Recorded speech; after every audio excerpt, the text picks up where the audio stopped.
What you're about to watch is my reaction to last week's chapter that aired on Rooster Teeth's site that you can go watch for yourself, and then come back here to see my reaction to it. Thank you so much for watching, and enjoy the reaction. Welcome back to some more RWBY Volume 5, Chapter 5. This one titled Necessary Sacrifice, so that makes me worried. Like, I don't know if anyone's gonna be a sacrifice this episode, or someone's doing a sacrifice, like physically kind of thing, like a object or something like that. But so hyped. So currently, today is the 11th of November, and currently right now is the Extra Life live stream, a 24-hour live stream kind of thing, and it's currently going on right now. But I went ahead and bought the Volume 5 poster for RWBY. So I'll put that behind me over there, but pretty much. And I also bought the Extra Life actual poster, which I'll probably put back there somewhere. I don't know. Volume 5 and the Extra Life poster. Yes, the Extra Life poster would probably be on that wall. You guys probably won't be able to see. I might put it up there actually. No. Anyway, so I have that coming in like a week or two, depending on shipping and everything. It's a standard shipping. It's like 9 days, whatever. So, anyways, I'm super pumped for this. So without further ado, let's jump into it, shall we? Here we go.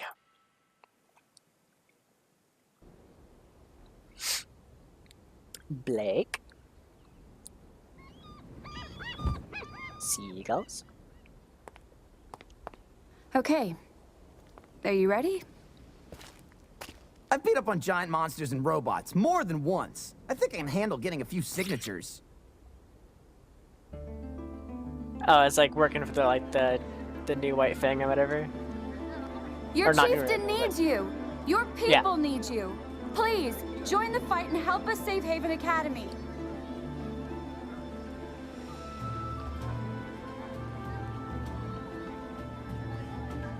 Are you kidding me? We'd love to have someone with your skills on our side.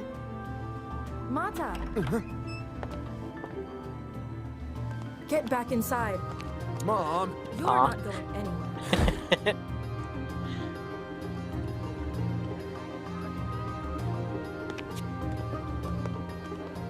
No one's doing it. Huh? Huh? Huh?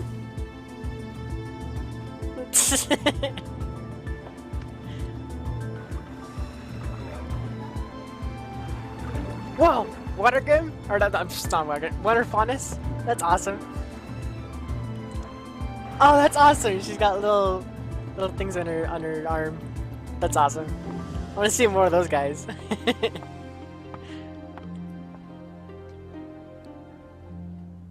I don't get it! How can they just sit around and do nothing with the White Fang getting ready to attack? Because not everyone is like you and me. The faunus here in Menagerie, the ones that weren't born on the island, moved here because they were tired of fighting, of having to struggle constantly. Menagerie is filled with people that just want to be left alone. And here we are asking them to put the rest of the world before themselves. I guess I never really thought about it like that. Yeah. The problem is, whatever happens at Haven is going to affect them whether they like it or not. If Adam gets his way and Haven falls, it's only going to make things worse for the faunus. Everywhere. Adam. He's the guy you used to work with? Oh god. Don't bring up this. Yes. Sorry. Forget I brought it up. No, it's okay. Have you ever met someone and thought to yourself, they are the personification of this word? Okay, well, I remember getting to know Ruby and thinking, this girl is the embodiment of purity. After a while, I saw Weiss was defiance, and Yang was strength. What am I? Jury's still out on that one, but I'm leaning towards earnest. Around the head. Jesus. At first, I thought Adam was justice. Then I thought he was passion. But over time, I realized I was wrong. He kind of He is wasn't passion, any of those but things. in a weird way. He was spite. Not hatred, not rage, spite. He won't accept equality, only suffering for what he feels the world did to him. And his way of thinking is dangerously contagious. That's what worries me about Ilya. She's not like Adam, not yet at least. But I don't know how long that will last. Yeah. She was your friend, huh? She was. Her chameleon traits meant she could pass as human. She could have lived a normal life if she wanted. But she didn't. I always admired that. She lost her family in a mining accident when she was young, and she joined the White Fang. Yeah. Like me, she was more or less trained on the road alongside other faunus. She learned to survive, to defend herself. But as people like Sienna and Adam started to gain a following, she became more dangerous. I guess I did too. My parents tried to get me to leave with them, but I refused. I had Adam and Ilya, after all. You know we're going to have to face her eventually. I know. So, what are you gonna do? I'm going to try and help her the way you helped me. Hmm? You showed me that sometimes you need to be there for a friend, even when they don't want you to be. Yeah. I was drowning in guilt and fear. I tried to push you away, but you didn't give up on me. And I can't give up on Ilya. It's about time I saved my friends for once. Yeah. Now training. You're really getting Oscar's better, huh? training. Are you hungry? It's almost dinner time. Yeah. That sounds good. I was about to call it a night anyway. So, you've never fought before? Just the occasional small grim. Nothing like this, though. Alright, so he has fought some. Wow. I mean, he's a farm You boy, look but like I a was... natural. It's strange. I've only had this cane for a few weeks, but I feel like I've had it for a lifetime. Longer, even. I sound like a crazy person. I mean, yeah, just a little. But at this pace, you'll be combat ready in no time. Yeah. Aw. Well, I'll see you upstairs. How do you handle all The of symbolism. What do you mean? this? I'm scared. I'm more scared than I've ever been in my life. Than I ever thought was possible. Push through it. I always knew that I wanted to be more than a farmhand, but this? Who would ask for this?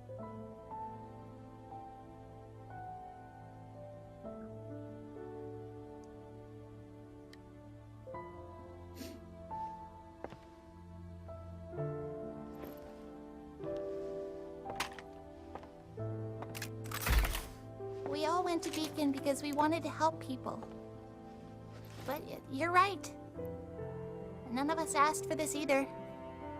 We just have to press on and How hope. can you be so confident? They were put People have like tried to dropped kill you. into it. The world's about to go to war all over again. How are you okay with any of this?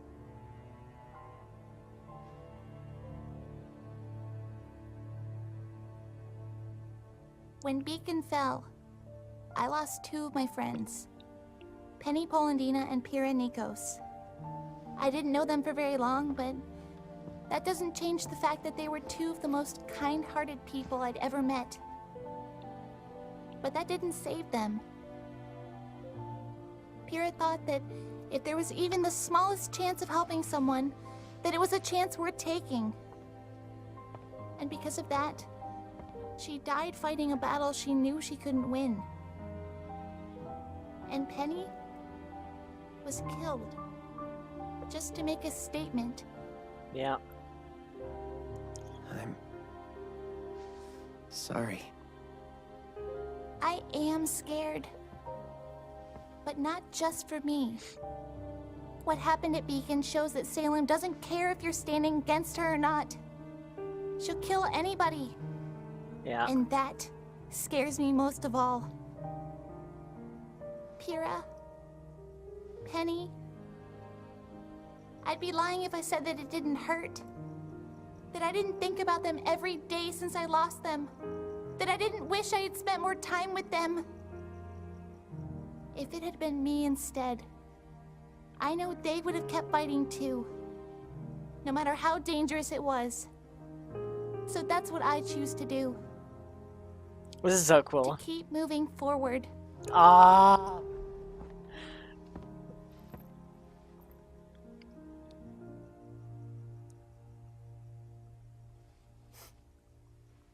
Come on.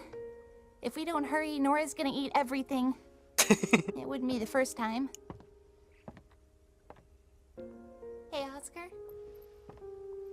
This isn't gonna be easy. But the fact that you're even trying says a lot about you. Does. Braver than you think.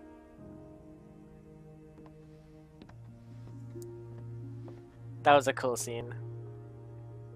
She really is remarkable, isn't she? Yeah. She must have been one of the best huntresses at Beacon, huh? In some ways, yes. But in many others, no. She has her quirks, her faults, just like everyone else. But she also possesses something unquantifiable, a spark that can inspire others even in the darkest of times. This must be really hard on her, too.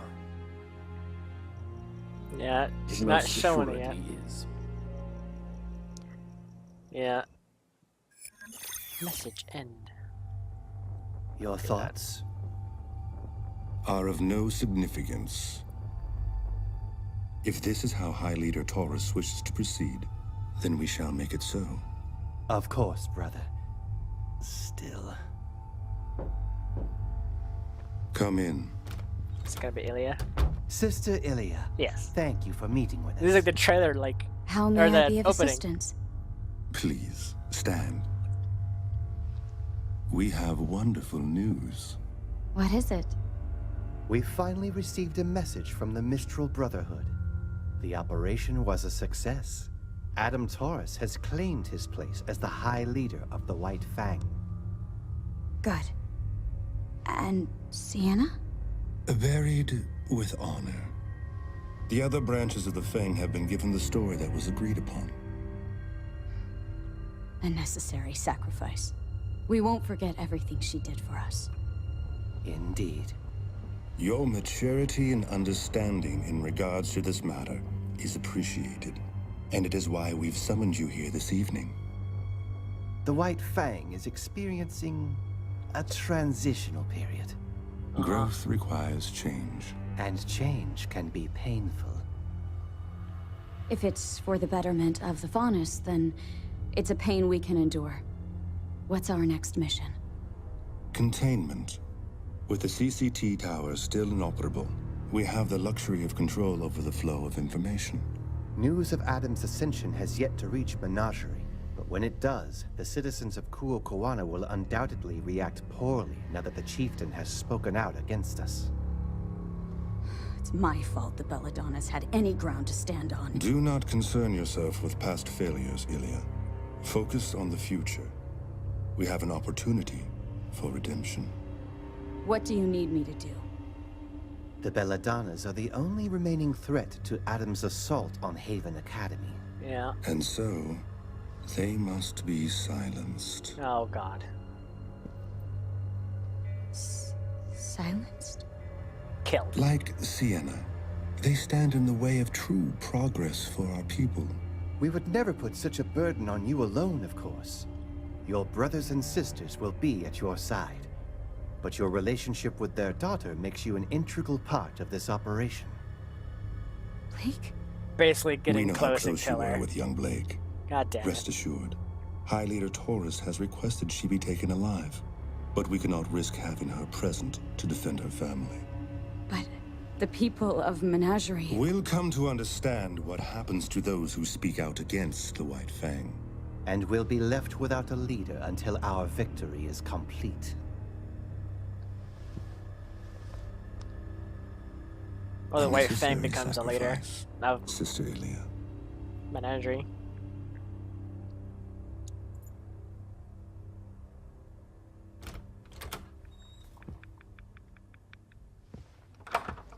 Please, Yang stuff. Please, Yang stuff. She's right Yang to and worry Weiss. about the citizens. It's possible they may come to see Gira as a martyr. It is a risk we must take for our High Leader.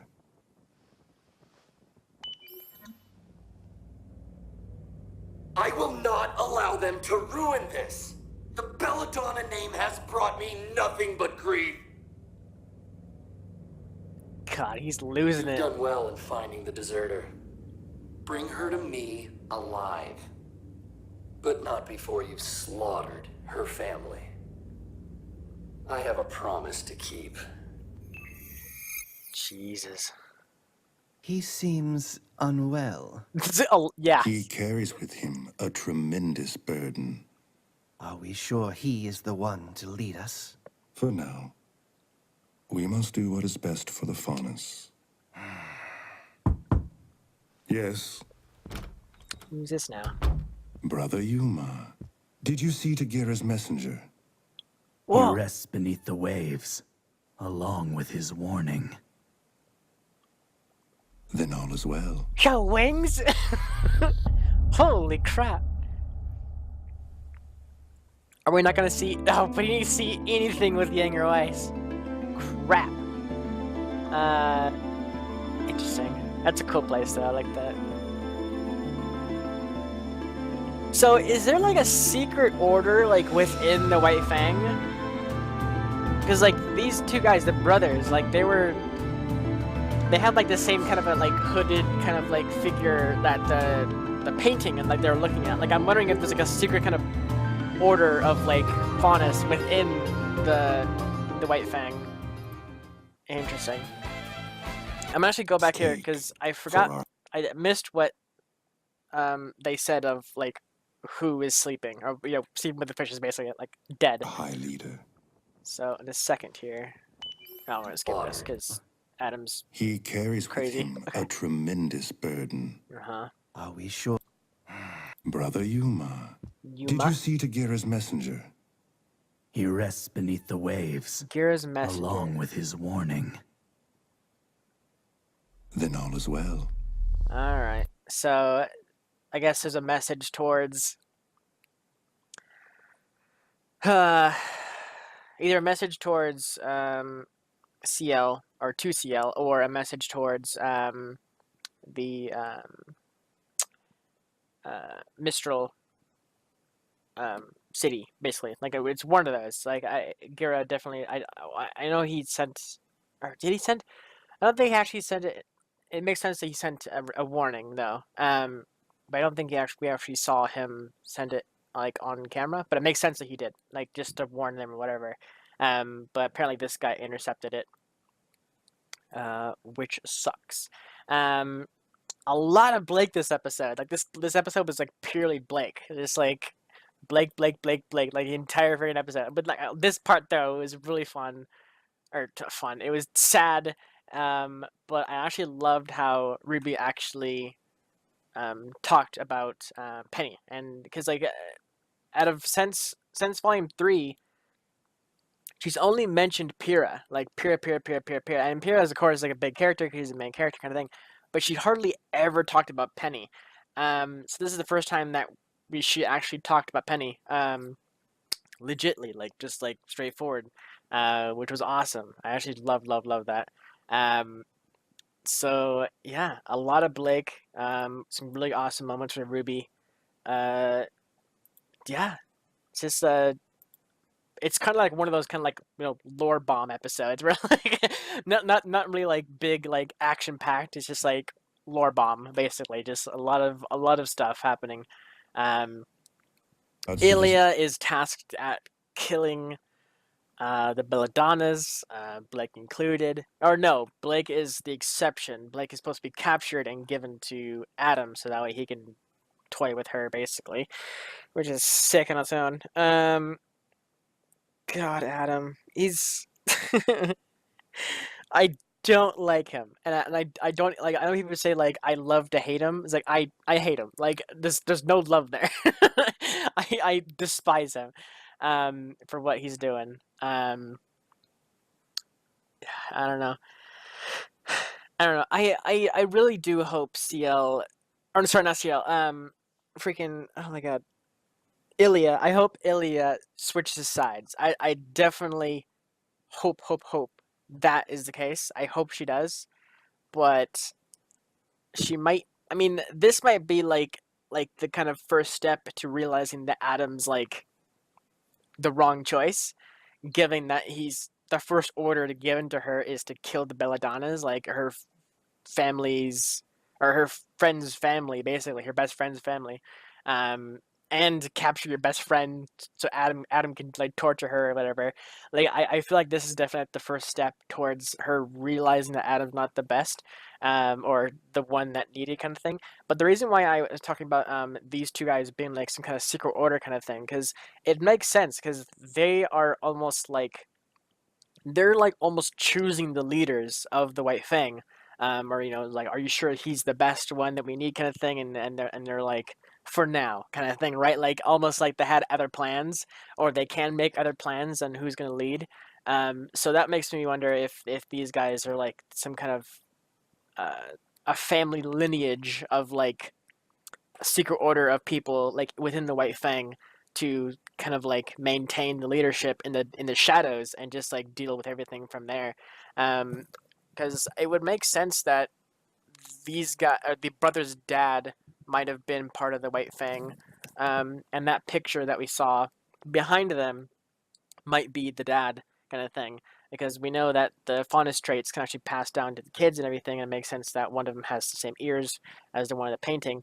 The other one taking a random trait, basically, maybe the mother or random trait in general.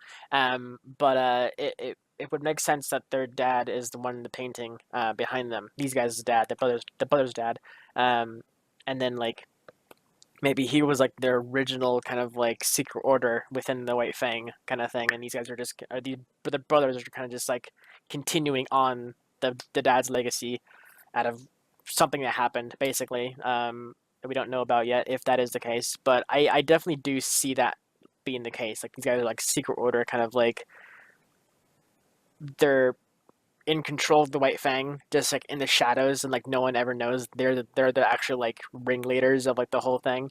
Um, but yeah, I'm actually wondering if these guys are actually part of Salem's group or not. I doubt it, because there's never mentioned anything about Salem like whatsoever. But I had that thought too. Like these guys are part of maybe will being contacted with, or whatever, with Salem, trying to maintain the White Fang. But it turns out that these guys aren't. There's, like I said, there's no mention of these guys being part of the White Fang at all. There's only the only thing with Salem was when Hazel came in with Adam to talk with CL and everything in the throne room. So that's like, I think, the only interaction with Salem the White Fang has ever gotten, was Hazel talking with them and everything.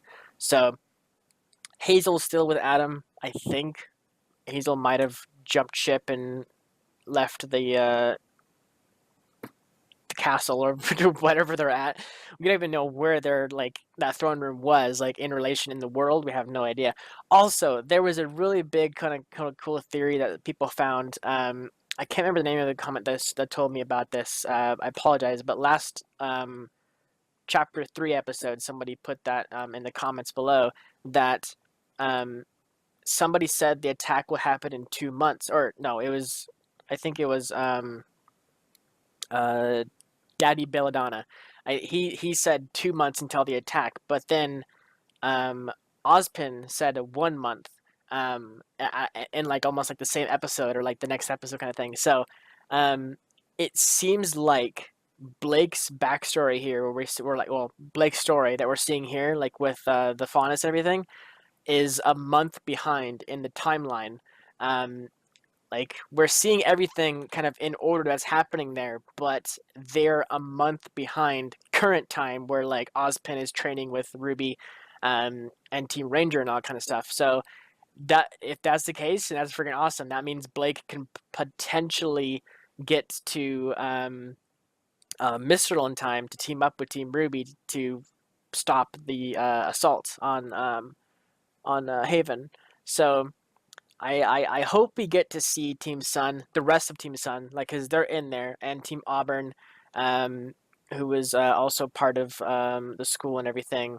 And I was trying to think of anybody else that we've seen in the tournament that was from Hazel, but not Hazel, Haven. But I think those are the only two: Team Sun and Team Auburn.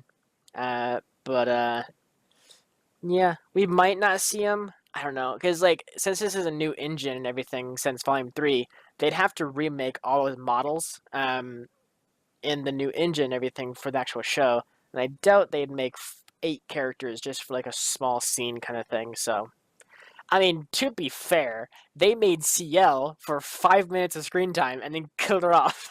So I mean, they might have like the skills and everything to do it. But again, like Team Sun, if we ever see Team Sun, I full on aware or hope, whatever, that their attire is different.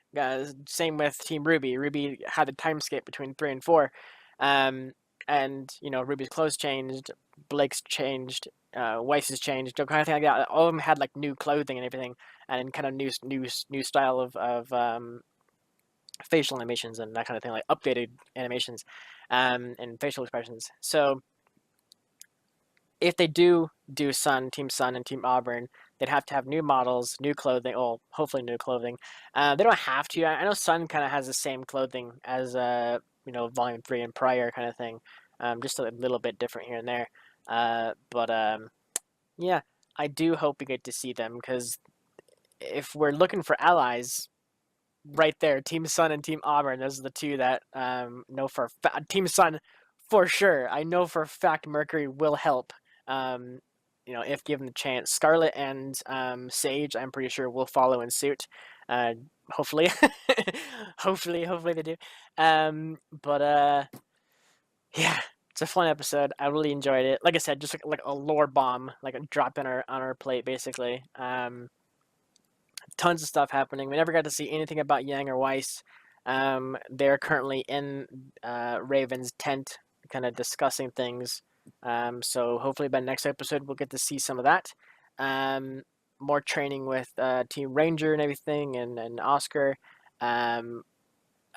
See more about Blake and see how Ilya deals with it, and see if she gives in to or follows through the order and attempts to assassinate the Belladonnas, or turncoats, basically, like switches sides and joins Blake on her adventure, or that kind of thing. So a lot is happening very quickly, and we're only on chapter 5.